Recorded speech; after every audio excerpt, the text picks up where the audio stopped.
Welcome back to Season 3 of Snubs and Dubs. We've been talking about the Snubs and Dubs of the 74th Academy Award for Best Picture. I'm your host, Kyle Tobiasen, and as always, I'm joined by my co-host, Jason Miller. Jason, it's Halloween. Boo.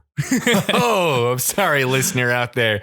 That probably terrified you right down to your core. But today's Halloween. It is filled with spooks and scary monsters about. So this is just a nice warm up for your day of creepy crawlies. Maybe you're listening to this while you're out trick-or-treating or something. You know, you'd be a giant nerd. I hope no one gives you candy, and I hope a couple people wedgie you for that.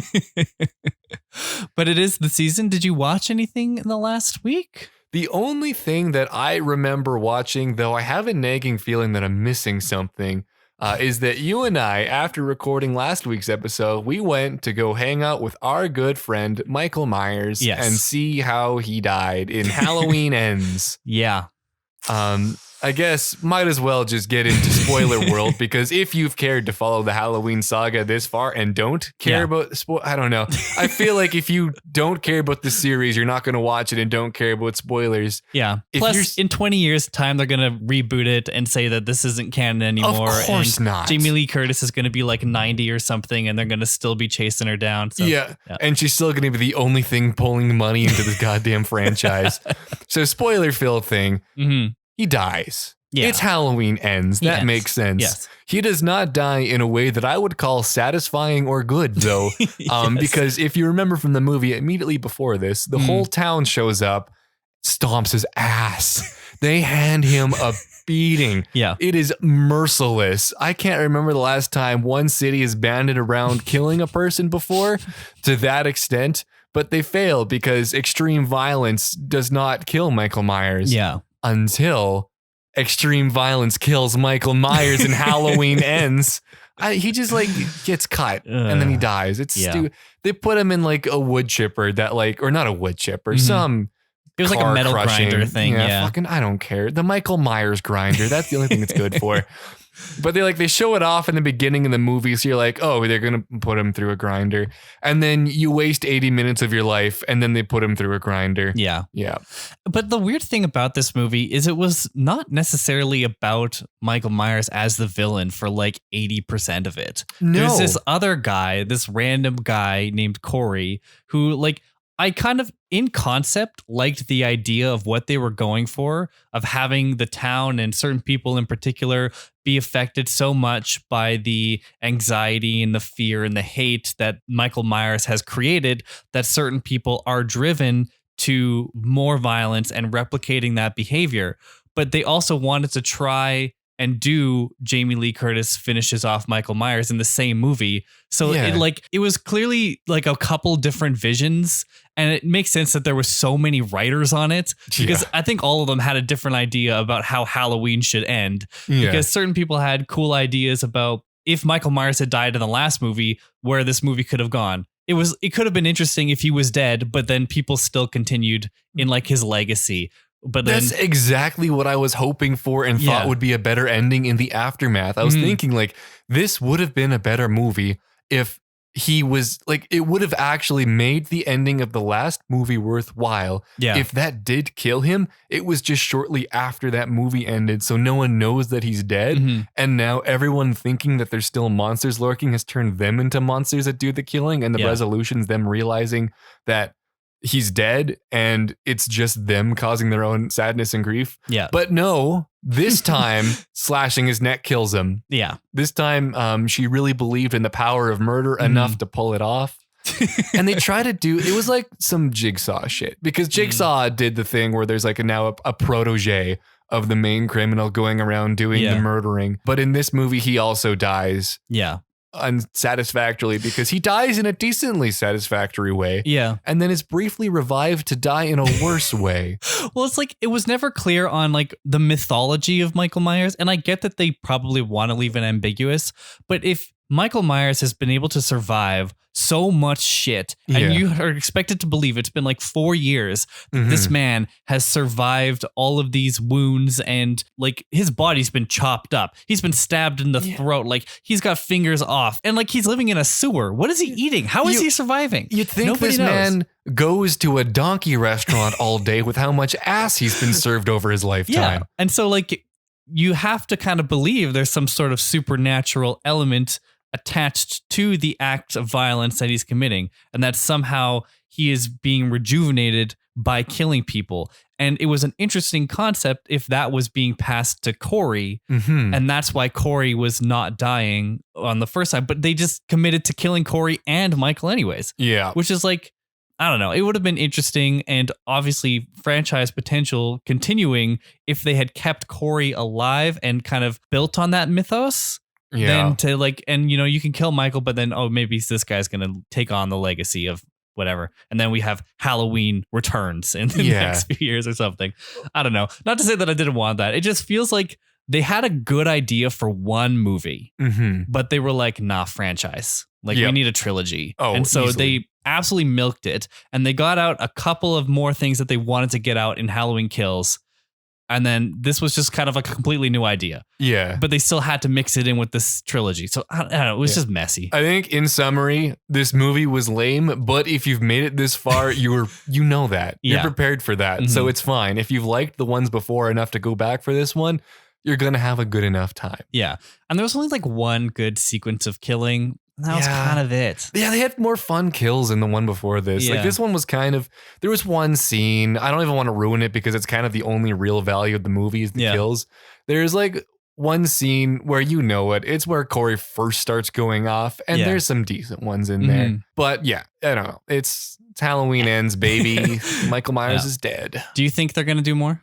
Oh, yeah. Do you think it'll be more in this series or more as like a reboot? No, it's done. I think this series is done. I feel like Jamie Lee Curtis has to be done. They're probably going to reboot it in like 5 years, and then it's going to be a similar but different thing. Yeah, probably. It'll never die. I'm sure. It's like Michael Myers. Too valuable a franchise. It'll never die until it's just unsatisfactorily written off somewhere when they stop making money.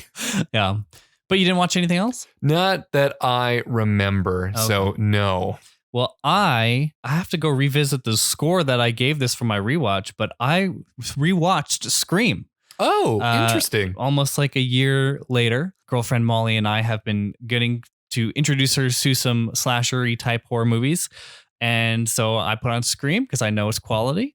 And she enjoyed it. I was a little hesitant at first because I think its satire-ness can sometimes turn people off if they're expecting just like a horror movie. Yeah. But like you get roped into it and Skeet Ulrich is pretty hot. So I mean, of course. So yeah, it's great and still holds up on a rewatch. Really enjoyed it. The other thing that I watched was Black Adam last night. I'm curious, Kyle. Is it good? No. I didn't think it would be. It is also a very messy movie. Like, it's got some upsides and some downsides. I really liked the characters in the Justice Society that they introduced, but obviously it's not their movie. No. And they also get kind of annoying. Like I really liked Hawkman to start, but then he just keeps repeating the same points over and over and over. And it's entirely on the writing because the actor is really cool and the costume's cool and the fight sequences with him were cool. But the fact that he was just so like, he was like a broken record with some of his beliefs. And I get that they're trying to drill home the point that Black Adam is an anti-hero. And Hawkman believes that heroes don't kill people, you know, they just keep them alive and let them face justice. But like, it just kind of got muddied down. And honestly, there were some weird inclusions. They have like a kind of a standoff scene that's playing homage to the Clint Eastwood, The Good, the Bad, and the Ugly scene, which they play on a TV earlier. And then there's like weird slow-mo scenes that are trying to replicate Zack Snyder's style of his DC movies. No. And then The Rock is just like monotone. It's weird because The Rock is, you know, very charismatic, but also he plays kind of one character now. He plays The Rock in every movie he's in. And so in this case, like he's very stoic and angry type person, but he can't be too bad because then he's like actually a villain. And I don't think The Rock can be a villain anymore as like because of his image or something. And there's the whole Fast and the Furious people counting how many punches were thrown so that there's equal punches. So I don't know. I'm sure there was something in there too, but like it was just pretty mediocre. Like I was straight down the middle with it. Like there was parts I liked, there was parts I didn't like. I liked Pierce Brosnan as Dr. Fate. He was pretty cool. I think most people say that he's the standout of that movie, but I don't know. Yeah. Did The Rock save DC? No. I feel like The Rock's got to do a big change. He can't just be that one character and still be the bit. He's getting tired. Yeah. Like, he's got to pull a John Cena heel turn. Where, because Peacemaker, that was fun. That captured the imagination. He should not have been given a Twitter account because I think, what did he like promise peace to Ukraine or something? I don't know. I can't. He went off somewhere about like, oh, if the Peacemaker wasn't after some terrorist attack or whatever, it wouldn't happen. And it's like, buddy, this is sounding like Mark Wahlberg after 9/11. Like, calm your shit down. Yeah. John Cena is such a weird figure because on one hand, he does stuff like that, or like he has weird Chinese connections or like support for that. But then on the other hand, he's done more Make-A-Wish appearances for kids than any other living or dead person ever. Yeah. Like, so the man contributes a lot, but also, I don't know, he's kind of a weird, he's a bit of an enigma. So I know, but at least he's got more range than The Rock does. I'm more excited to see John Cena in something than I am to see The Rock in it, because I know if The Rock's in it, this is the ceiling of its potential is like a 6. Even more to that point, Dave Bautista has more range, I think, than either of those two. I think you can tell that he enjoys doing a variety of roles that challenge him, instead of him like waking up as The Rock, going to a movie set as The Rock, and then going to bed as The Rock. Yeah. Ugh, it's kind of, the whole tailored image is kind of ucky. Yeah. Ucky, icky. Yucky, icky. What they should have done to revitalize The Rock is have him voice Mario in the new Super Mario movie. But other than that, I've been playing a lot of Marvel Snap. Have you heard of this game? Nope. What's that? It's like a mobile card game. Oh, with Marvel characters. Interesting. It's just like my new phone game obsession. Oh, like the Snap. I kept trying to think like Pokemon Snap, and I was trying to wonder how photography worked its way into this. But no, it's the Snap, as in Thanos. Okay. Yeah, and it's really fun because it's like a quick, like 3 to 5 minute game. And so you pop in, you play a couple rounds, and then you pop out. It's good. It's fun. I've been sucking a lot of time into it. So, so I literally was playing before you showed up, and I'm thinking about playing it now, clearly. So. I mean, also 3 to 5 minutes is not a quick game. That is a very respectable amount of time that a lot of people should appreciate. 3 to 5 minutes of enjoying something. You know what else we watched this week, Kyle? Yes. This movie. Yeah, of course, season 3 of Snubs and Dubs. Been covering the films from the year 2001. And so for episode 12, we are talking about The Others, just in time for Halloween. A perfect little spooky movie, unlike Monsters Ball, which was not spooky. There was no, there were no literal monsters. Yes. There was some ball. We did get some naked time. There was some ball going around. But The Others... There might have been others. Had you seen or heard of this before? No to both, and thank God. Yeah. Oh boy. Have you? I hadn't seen it before, but I did hear about it, and unfortunately, I knew what happens. Oh man, we're on a bad roll. If you have to take all the brunt force of knowing, and I go in blissfully unaware of what I'm watching. Yeah. I don't even, like, when I go to watch the movie, I got to check to see what it was again. I don't know any of this. Yeah. So I've had so many great experiences with surprises, and you have not. Yeah. And I was in a weird state, which I'll get to once we kind of talk about it. But yeah, it was kind of strange because I was trying to balance between not knowing it and watching it knowing. And so like it was I was trying to like suppress feelings, but also like trying to anyways. If you were interested in The Others, I've included links to the physical media related to it in the show notes. If you buy through that link, it'll help out our show. Or if you have any other Amazon shopping to do, follow the general link to help out our show in the process. A reminder that this is going to be a spoiler-filled conversation, and more than I think any other movie that we've talked about so far. Do not listen to this episode if you haven't seen this movie. I think it is well worth watching. Yes. And it is well worth not knowing a single thing about what happens in this movie. Seconded. Yes. So go ahead and watch it, please. I don't care if you don't listen to this episode for a little while. Just make sure you watch it. I've also included time codes in the show notes so you can skip around to your heart's desire. But without further ado, let's get into The Others. The Others is a 2001 English language Spanish Gothic supernatural psychological horror film written, directed, and scored by Alejandro Amenábar. That guy did a lot. Yeah, that's incredible. It stars Nicole Kidman as Grace Stewart, Fiona Flanagan as Bertha Mills, Christopher Eccleston as Charles Stewart, Alakina Mann as Anne Stewart, James Bentley as Nicholas Stewart, Eric Sykes as Edmund Tully, and Elaine Cassidy as Lydia. It has a runtime of 105 minutes and released on August 2nd, 2001. Jason, What did you think of The Others? Okay, first of all, Tommy Wiseau, eat your heart out at that directing credit. Scoring it too? Yeah. That's unreal. I will say, general thought, I was having a mid time with it until the twist. Yeah. And then I had a great time. My notes took a sharp turn to from like, oh, this was okay. Like, the child acting's fine, whatever. Holy shit, this goddamn rocks. Yes. I kind of had that same feeling, even knowing what happens. I was kind of watching it and I was like, okay, this is good. Like, Nicole Kidman's really good. She's very good in this. And the child actors are kind of holding their own against her, like, for the most part. Yeah. At the end of the day, it is still child acting in a horror movie, which sometimes can be spotty. But I found especially the daughter was quite good. She was strong. I got real tired of Nicholas. Yeah. But Anne was very good. Yeah, totally. But yeah, I think it's hard to get too far without talking about the spoilers, because I think that's what we want to talk about. Because as you said, I think the heart of it. A lot of this movie is built on that, because overall, like, it's a very atmospheric film. It's well acted. I really like the house that they built, or the set design of it all. Its vibe is really good, but it does kind of like feel like it drags for a little bit when you're kind of waiting to figure out things. But once it happens, holy shit.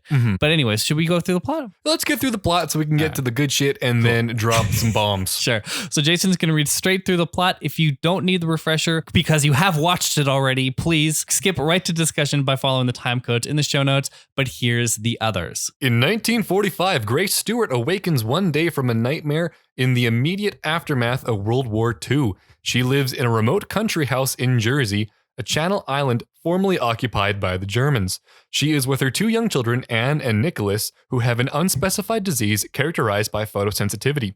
Grace hires 3 new servants, housekeeper Mrs. Bertha Mills, gardener Edmund Tuttle, and a mute girl named Lydia. Mrs. Mills explains to Grace that she worked in the same house many years before. When odd events occur in the house, Grace begins to fear there are unknown others present.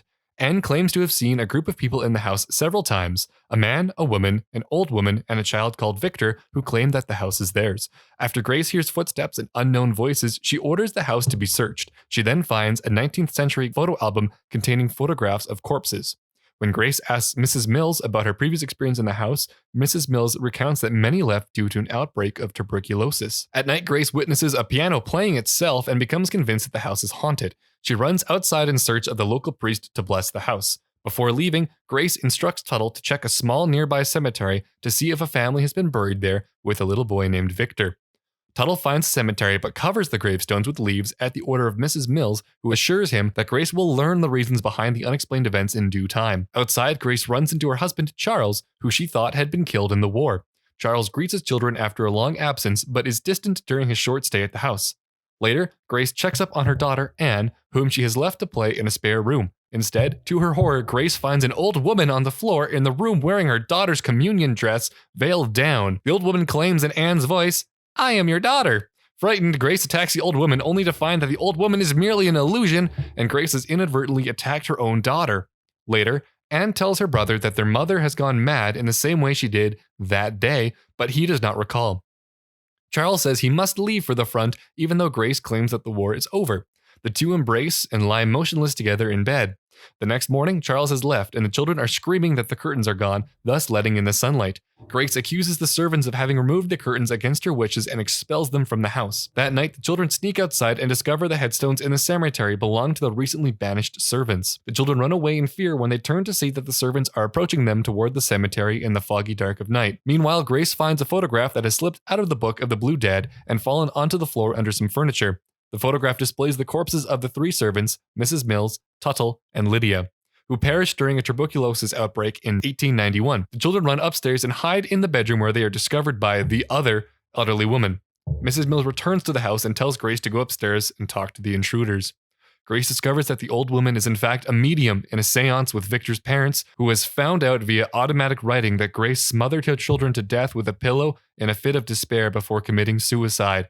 Grace realizes that the others are the family that has moved into the house and that she, her children, and the servants are in fact dead. Following this display of supernatural and spiritual activity, Victor and his family vacate the house and leave it in the occupancy of the ghosts of its predecessors. However, because they are dead, Anne and Nicholas' ghosts are finally allowed to play in the sun. Mrs. Mills informs the Stewarts that others will come back to the house and they'll have to learn to coexist together, but Grace ominously states that the house is theirs. As she says this, a for sale sign is seen mounted to the gate. Dang, that's a lot. I want you to talk me through like your feelings. Firstly, when they see the gravestones and also she sees the book. So that's the first kind of reveal that the servants are dead. What did you think at that point?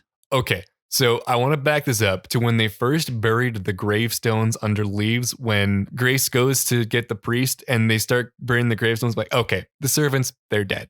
Clearly, that's theirs. There's a lot of talk about dead people. Yeah. There's weird things about the living and the dead. Clearly, that's them. So I was not surprised when they came back to the graves and it's theirs because they kind of hinted that enough. Yeah. I was also definitely clued in on the fact that the kids used to be photosensitive, but never actually had an issue when they were in the light. So I assumed that something about their status had changed and probably ghost related, but I didn't know exactly what it was. But like, we're punting to the end of the movie. That's fine. And then when they do get to the big reveal, like the door opens, the kids are there. They're the ghosts. There's a family doing a seance. That scene, dear Lord above, so good. Yeah, it's really well done. It's really well shot too. And I even, knowing what happened, could appreciate it because they kind of linger on the table and the blocking of the scene with Anne standing to the side and them like talking back and forth. And even if you didn't kind of get it initially, you are given enough time to kind of take it all in. And so even knowing that that moment was eventually coming, I did still appreciate the gasp moment of it. And I really wanted to know what you thought about it because I really think that the value of that moment is in not knowing. Oh, yeah. Like, it's such a revelation. And they put that scene together so goddamn good. Like, you get enough time to see what's going on to know that they're the ghosts and figure that out while still in the immediacy of the scene. Like, there's still a high level of urgency that these kids think that they're being attacked by ghosts or whatever, but they're just communicating to the people who are actually living. And you're just sitting there while this is going on being like, oh, those motherfuckers are ghosts. They're all dead. Yeah.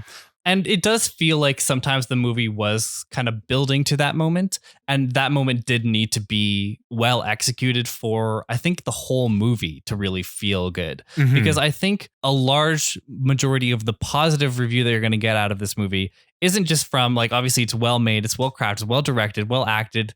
The production design's really good. The score is great. And obviously that comes from a unified vision from the director.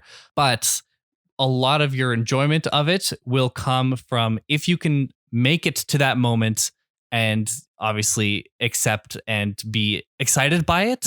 Because I was watching a review about it. I was rewatching the review that spoiled it for me in the first place.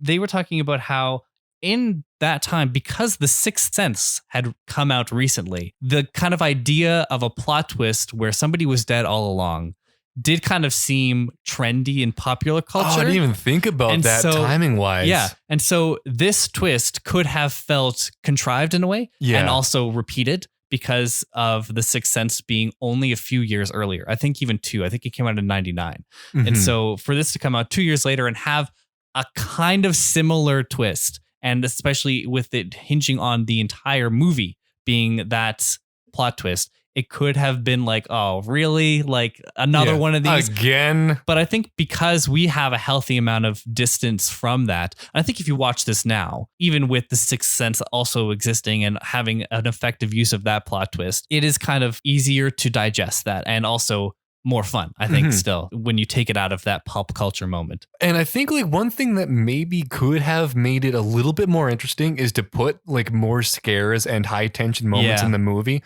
Because there's only a few like actually scary moments. There's the painting. Yeah. I really like that bit. I know. That was really fun. And then there's also the old woman under the veil, which is like, it's creepy. It's not scary, but it is definitely creepy. What I think would have been fun to play on is because they introduce the housekeepers as a questionable force where you don't know good, evil, alive, dead, what's going on there. They sometimes set that up as, are they the ghosts of the house? Are they related to the intruders? Yeah. While they kind of are, they're not in the setup in that Grace gets confused by like, oh, there's people running around above me. I bet it's Lydia. Yeah. Which, first of all, like, If you're thinking, man, there's people doing a bunch of sprints over my head at night, why are you just blaming that on some housekeeper girl who works for you? It's like, man, Lydia, it sounds like someone's spinning their head around and vomiting blood everywhere. Can you tell Lydia to keep that to the daytime? Like, that's a terrible read on what the situation might be, but yet kind of right in the end, so I'll shut it.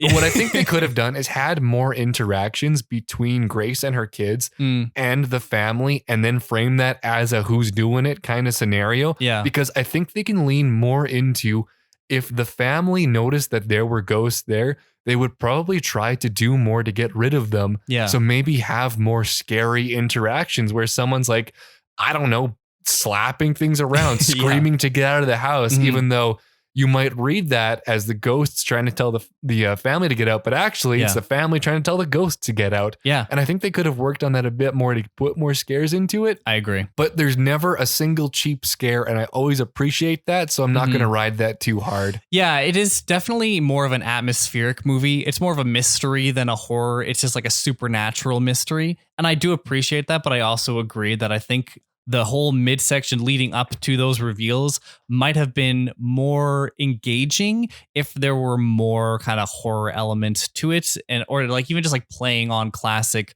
horror movie type scares. But you don't have to do like the, cue the music and then you're supposed to have a jump scare.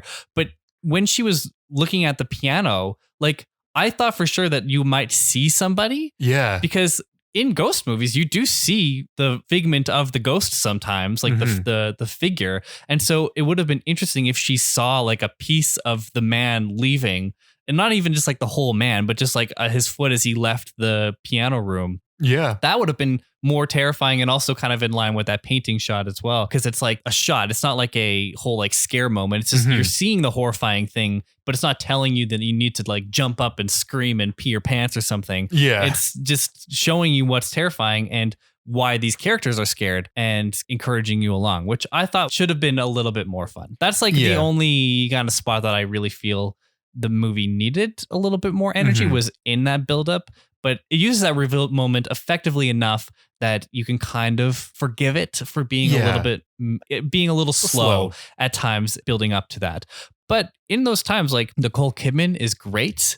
And it's very, very well directed. I really liked the style of the whole movie. Yeah, I think the score is very effective in it because, like, since, as you said, like the director's, this is his whole, he did everything. Yeah. It makes sense that everything works so well together because it's not multiple eyes with different interpretations. It's just one vision, which is great for this. And I also think that if he was making the choice between including more scares, but giving up the ending, or playing it too safe and keeping it a total surprise, it's the right call to make. Yeah. It wasn't like in execution perfect because of that, but you can't give up that ending or it's a bad movie. So I understand. Yeah, totally. Well, I can't actually tell how much we've retreaded because listeners, for the first time ever, we actually lost some of our recording. Ooh, it was gutting. It's gone. It was so strange. It just stopped. And then we're trying to like re-say what we said, but it's kind of in the moment. It's hard to redo what you've already done. So I don't think we'll ever recreate what we lost on that. Probably not. But did you want to move into the reviews and stuff? Yeah, hit us with those. Okay. So on Rotten Tomatoes, critics, pretty good. 84%. Solid. Now, do you think the audience was higher or lower? I feel like lower. You are correct. It's a 77% on audiences. I was going to say 78. So I was pretty close. Yeah, I was really close, even though I didn't say it. Still claiming credit. IMDb 7.6 and Metacritic 74. So pretty much in kind of that mid to high 70s range for most people's thoughts. But where it really pulled on a budget of $17 million.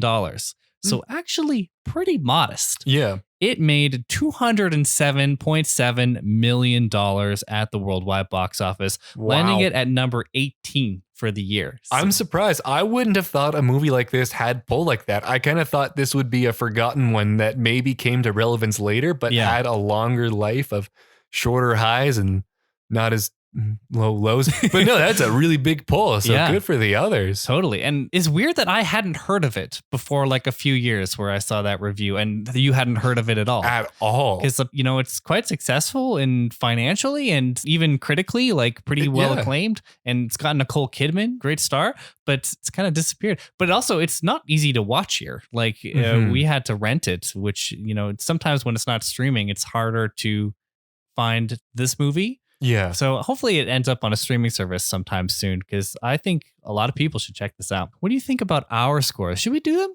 Oh, I think we should do them. Kyle, what is your enjoyment? I give this a 3.5. I think it could have been higher if I was going in completely blind. I do still really like the movie. It does have some sort of slower points, though, and so I can't give it anything really above that, I think. What about you? Well, I can go higher, so I will. I'm giving this a 4. Okay. That twist was so good. I was jaw on the floor. Yeah. I had a great time with that twist and a good enough time getting there because the atmosphere is so good. There is enough going on to keep you going. Even if you might wish there was more, there's still enough. The execution of that twist was flawless. So I'm giving that a big old 4. Cool. What's your craft? I'm going to give this a 4. I think it was also very, very well made, especially when you kind of consider it's a small budget, but also they did have pretty much just one location and they really used that location well. I thought it created a pretty good atmosphere. Maybe I'll give it a 4.5 actually. I'm talking myself into a higher score because I think with the vision it had behind it, it was very well crafted. I'm also going to give this a 4.5 and we were close to the 5. I will say, Nicholas was kind of annoying, both not just in acting, but I thought the writing for his character was also kind of annoying, especially when they get to the scene where he's standing between the graves and the housekeepers that are kind of walking towards them. Yeah. He says the same thing like 4 times. Yeah. It got a little annoying. They should have made a better character. And also, like, even then, the execution would have been fine if he just was a less one-note character who kept doing the same thing through the whole movie. So that's going to hold it back from a 5. Right. But goddamn, it was close. Yeah. Speaking of execution, what are our scores? Yeah, well, what's yours? I kind of jumped the gun. That's fine. I gave this a 4. I do think it's really well written, and I do think that twist is really well executed. Acting is really, really good. I think they really kind of act the pants off of what they got, especially Nicole Kidman. She is absolutely giving it. All day and night. So I gave it a 4. Yep. I am also giving this a 4 for the same reasons. Kyle, what's your rewatchability? This is where I think I'm kind of losing points for this movie. I'm giving it a 2.5. I might be inclined to watch it again. I also might be inclined to recommend it to people who haven't seen it and also don't know. But having gone through it once, knowing, and then to think about going through it again, also knowing, is like, I don't know, the idea of it is not that appealing, but it's not one that I will definitely, what's the word? Like rewatch. Put aside, or it is not one I'm just going to like put aside or just like diss or say that I will never watch it again for sure. I am going to give this a 3. While I wouldn't care to rewatch it on my own, I would absolutely recommend this to a bunch of people, and I would love to watch this with a real horror buff who hasn't seen this. I will not look at the movie. I will stare at them, and I want to see what their reaction to that moment is too. Yeah, that is the joy for me of rewatching this movie, is to experience it with other people who don't know, because then you can get their reaction. You can kind of live through them again. Well, Kyle, that is going to bring your score to 14.5 out of 20 for a 73%. And that is going to bring my score to a 15.5 out of 20 for a 78%. This will also end at back-to-back weeks of rewatchability sub 2. So good. Bringing that up a little bit. Kyle, what I want to know is your ranking. Yours currently is Donnie Darko, Memento, Royal Tenenbaum, Shrek, Ocean's 11, Harry Potter, Spy Kids, Monsters Ball, Gosford Park, In the Bedroom, Ghost World. So this is my new number 7 over Spy Kids, under Harry Potter. I do think it is a lot closer to Harry Potter than it is to Spy Kids. And I think that some movies are going to kind of break that up a little bit because it is a very good movie. I think much better than Spy Kids, but I don't know if I had as good a time with it as I do with Harry Potter. This is in a similar realm for me. It's hanging around somewhere in the Harry Potter Memento region.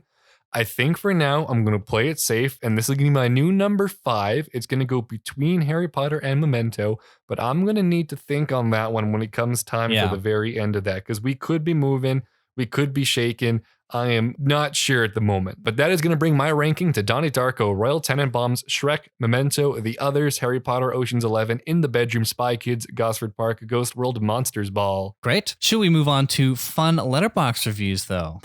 I think we shall. All right. This was also kind of a weak Letterboxd. A lot of people just talking about the twist. And understandably so, but also not in a funny way. Come on, give us entertaining takes. It has a Letterboxd score of 3.7 out of 5, so I think just inching up above average on Letterboxd. This is the first one, 2 stars, watched by Diamond Bolt. I hope that's a play on the 2 Ben 10 characters, Diamond Head and Cannon Bolts. Please tell me if you're a Ben 10 fan. They say, are child actors annoying or are they just really good at playing annoying characters? I have a problem with the child actors, especially because the boy kind of looks like Prince Charles. King Charles. You look at his face and you look at Charles. Whoa, they look real similar. All right, 4 stars by Andrew. Shout out to female-led horror films. Gotta be one of my favorite genders. Oh, sure. I don't know what they're trying to say. Is female your favorite gender, or is female-led horror films your favorite gender? And can I identify as a female-led horror film? I think explicitly female-led horror films is that person's favorite gender. Amen. Power to you, friendo. Last 2, both 1 star. 1 star by M. Imagine trying to shoot a ghost. Yeah, it doesn't work out so well, does it? You're going to need even more pellets in that shotgun. Yeah. But also, she has enough physicality to hold a shotgun. Mm-hmm. So, I don't know, some weird rules there. Maybe it's specifically if you died from tuberculosis, that's the only thing you're weak to, because she died by shooting herself. So she's still vulnerable to guns while they have a buff for any range type attacks other than tuberculosis disease based attacks and poison damage.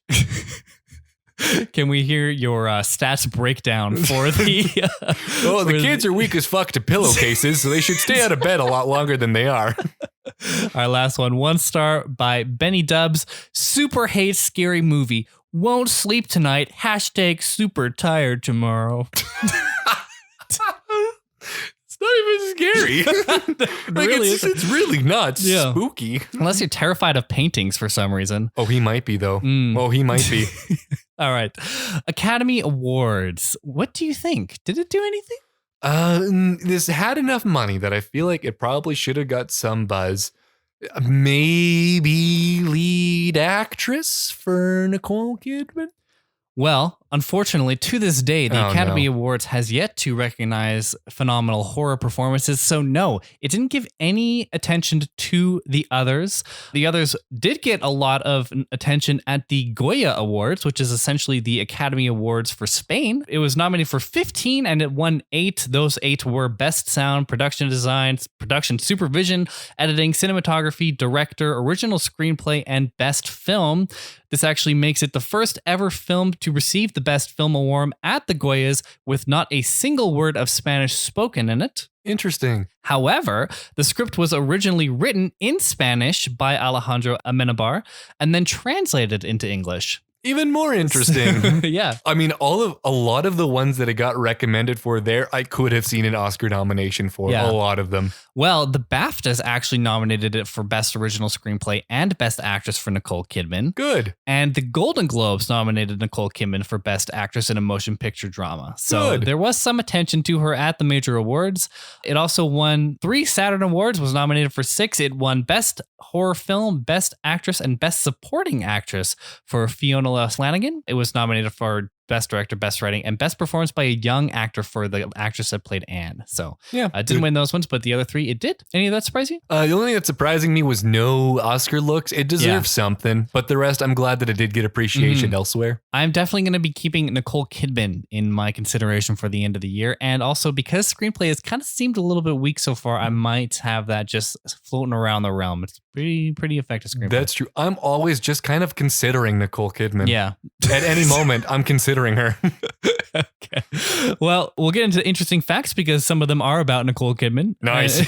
So, first one, Nicole Kidman originally tried to persuade Alejandro Amenábar and the Weinstein brothers to find another actress for the part. Why? Coming off of the bright and exuberant Moulin Rouge, the actress was initially reluctant to do a film that explored such dark places. We'll talk about Moulin Rouge later. Nicole Kidman actually quit the film during rehearsals as playing Grace gave her nightmares. There's a quote, "At one point, I didn't want to make the film because I couldn't even go there emotionally." Oh. Yeah. I mean, well, being terrified is actually a great way to be an actress in a horror movie. So, I mean, she did a great job. So she did I'm glad she didn't quit or job. managed to convince the director and those two gross men that we won't talk about. Yeah. Next up, the disease the children have is an actual disease known as xeroderma pigmentosum, which is basically an extreme sensitivity to light. It is also very rare, with roughly 1,000 people in the world have it. And I have a quote here from me. Goddamn pick me children here. So, if they couldn't be annoying in any other way. To get the kids worked up, Alejandro Amenábar would play scary music to them when they weren't expecting it. So just terrifying children on set. Hilarious. God, dream job. And lastly, this movie is executively produced by Tom Cruise. This marked the last collaboration between him and Nicole Kidman prior to their high-profile divorce. I was about to say, and why was that? Yeah, their divorce was finalized the same week that The Others was released in theaters. Oh, wow. Good for them. Yeah, so that's it. That's all I had to say about The Others. Do you have any final word on The Others? Well, by the way that she killed her kids, you could call it the Smothers. Were you saving that? Were you? I could not find a way to work it in. That's why it's why I got booted to the end with a terrible transition. Kyle, what do you got? Nothing that good. So I'm gonna do the outro. All right. I want to thank you all for listening to season 3, episode 12 of Snubs and Dubs. As always, you can find us everywhere on social media at Snubs and Dubs. That's on Instagram, Twitter, Facebook, Letterboxd, etc. We're also on Good Pod, so make sure to check us out there and join our official Discord. We'd love to hear you guys' thoughts on The Others or on this episode. So please send us a tweet or a message with a question, recommendation, or anything else. Actually, send us your theory as to why the computer didn't record the first third of the episode. I'm also at Kyle Tobiasen on Twitter, and Jason's at Wendy_Mills. Of course, all of those links will be in the show notes. Make sure to leave a 5-star review, share the show to everyone you know, and check back next week for another episode. Here's a sneak peek of the film we're going to talk about. What's the worst thing that can happen? What's the worst scenario? He's going to come here. Ask me. I'm going to say no. Do the job. No, Don. Yes. No. Yes. No. Yes. I can't. You can. I can't.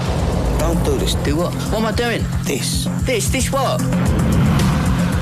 I know a bloke who knows a bloke who knows a bloke. Now, you know this bloke. Do I? This is a bloke you know. Wants me to put a team together. That's right. Next time we're talking about Sexy Beast, so make sure to watch it before next episode. And no, don't just look in the mirror. Listen. We're also going to have a bonus episode coming out this week, so look forward to that. I can't wait for you guys to hear them. Thanks for listening. That's a wrap. Bye. Bye for now.